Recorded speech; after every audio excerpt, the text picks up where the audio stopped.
Hi all, I'm going to be talking to you today about the Crossrail 2 projects and how we used FME to automate drawings and clash detection.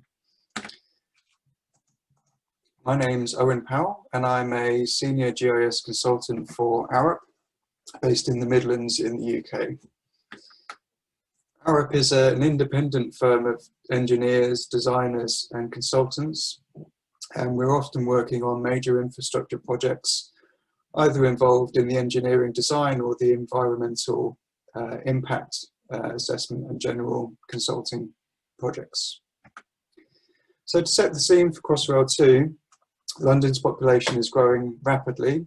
It's already 8.9 million, and by 2030 it's estimated to be over 10 million people, which is the equivalent of adding on an extra city the size of Birmingham in the UK. So Crossrail 2 is a proposed new underground railway running north to south, and it's intended to reduce the pressure on the current transport system. Arup's involvement in the project is to do with the design of 30 kilometres worth of underground tunnel through central London. And this railway will provide the opportunity for 200,000 new homes. It will increase London's rail capacity by 10%. And also add an additional daily capacity of 270,000 more passengers. So what did we actually achieve with FME? We had a requirement to produce 100 sheets of plan and profile drawings for each design iteration. So this project is at the early stages, and if you can imagine, there are a lot of things already underground in central London. So we wanted to automate the design and the drawing production as much as possible. And the main reason for this is as new information comes to light, so new information about obstructions or building foundations, this will affect the design and we would need to rerun and repeat things quite often. We also automated a clash detection report for the design, and it was also used as a tool to validate and check our initial designs. So this is the current London Underground network, which is quite well served, running east to west and above north of the River Thames. There is quite a lot of pressure on the existing network running north to south, which Crossrail 2 is intended to address. But there's also a lot of existing underground infrastructure, such as tube lines, but also things like sewers and building foundations. So when you're trying to plan a tunnel, there's a lot of complex information which we need to consider. What made it possible to automate was the project's investment in a 3D GIS database, which was a single source of truth for all buildings and building foundation information, utilities and existing underground rail assets and infrastructure.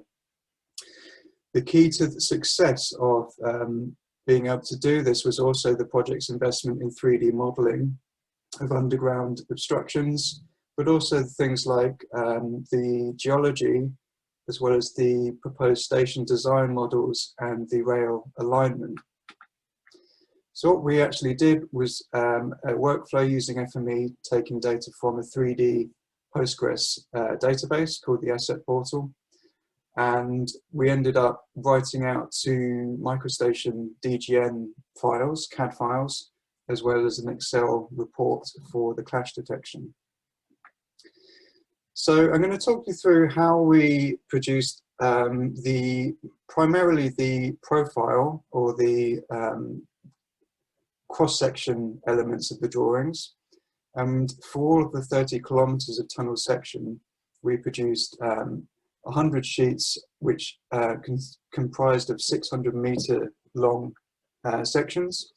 And this showed the proposed tunnel design, as well as any potential obstructions and the clash risk. So, for example, these building foundations are coloured by their potential clash risk with the tunnel, as well as labelling up things like their IDs and the bottom elevation of those features,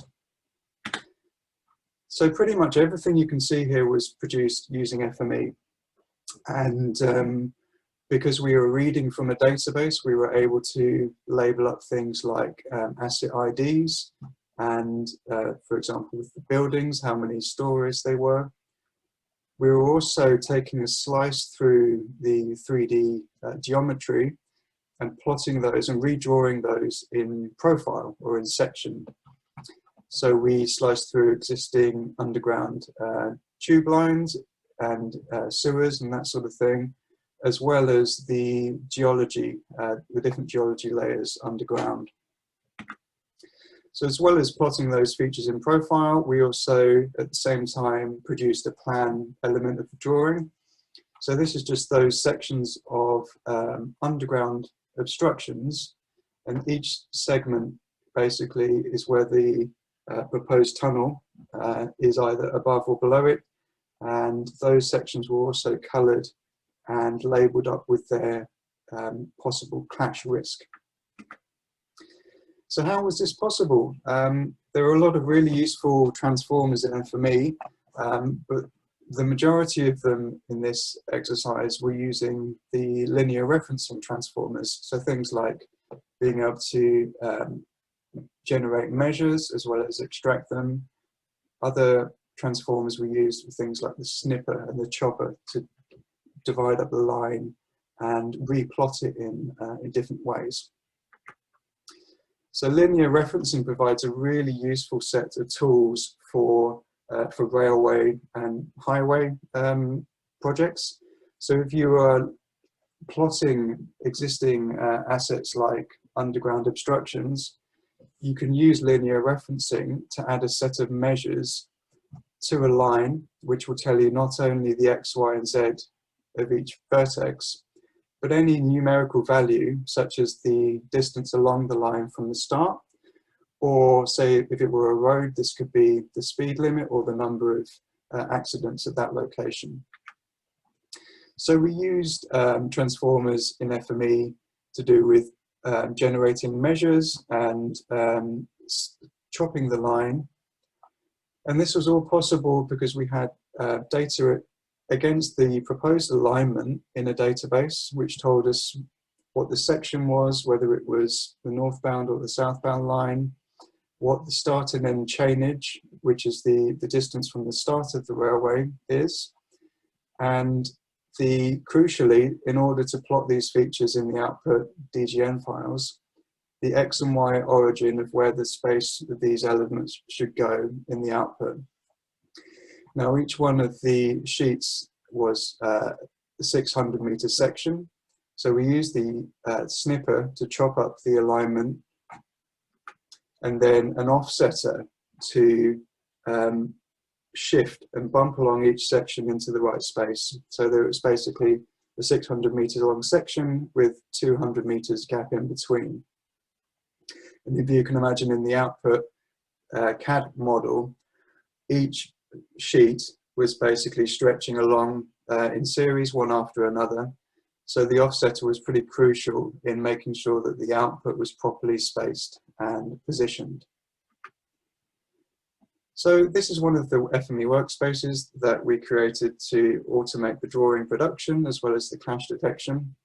It looks pretty complex, but it's really a number of sections of which are triggered by initially reading the alignment, so the proposed 3D track alignment, and then using things like feature readers and workspace runners to then trigger and fetch data based upon those rail sections. So I'm going to take you through how we actually went from a 3D object to plotting it in profile or in section. So it was all based upon a 3D line string, which we then buffered, and just using a clipper took a slice through all of the obstructions, which were either above or below the proposed tunnel. Next, because we then knew the extent of the alignment or the tunnel, which passed either below or above the existing infrastructure, we could calculate using things like coordinate extractors the minimum and maximum tunnel geometry elevation, as well as the minimum and maximum obstruction elevation. And using the defined project crash risk zones, we could then categorize each obstruction with the risk value. So whether it was high, low risk, or a known clash. And in terms of redrawing that geometry in section, we used a chopper to first drop the 3D surfaces into individual lines, and then subsequently into 3D points. And then if you imagine looking at that slice top down in plan, we use linear referencing to identify the chainage, or how far along the railway each individual vertex of that 3D slice was. And we used the neighbor finder and transformers like the measure extractor to extract that information from the line which had measures attached to it. And then quite simply, to redraw them in profile, we used a vertex creator. So the X value we set to the chainage, or the point measure, so how far along that vertex is along the railway. And then the Y, we used the Z value, which was extracted from the 3D feature, ×2 in this case, because it had some vertical exaggeration. Then, using the IDs from the individual lines that we'd extracted earlier using the chopper, we could rejoin all of that information back together to give us that slice through and draw it in profile. And because the data had come from a database, at the same time we could plot a label using FME with the asset ID and the clash risk, as well as the sheet name and that sort of thing. It was a similar process for slicing through the underground geology. So this line is the proposed tunnel alignment. To get the surface elevation line, we basically used a surface modeler to drape that line on a DTM. And subsequently, we would then drape the line on individual geology 3D surfaces. Then the trick to redrawing this in profile was a similar method using the vertex creator, but also this involved calculating the box, the extent of the profile on the drawing, and using a topology builder to create a nice intersection between all these lines, so we could then create areas to color up and to hatch on the output DGN models. So what were the benefits of using FME for this process? Well, manual drawing production can mean rework and hours and hours of creating labels and making shapes. And it's always the way that if you want to do something, there are last minute changes, which will mean any revisions to a set of drawings would take weeks and weeks. So with FME, we were able to revise a complete drawing set in minutes, which saved us 2 to 3 weeks on each design iteration. It also made it possible to meet tight programs and enabled a quick response to the client, which was really valuable. And we were also enabled to build in checks and quality assurance into the workflow, and to output a series of clash detection reports to validate our design. So that's the end of the presentation. Thank you very much.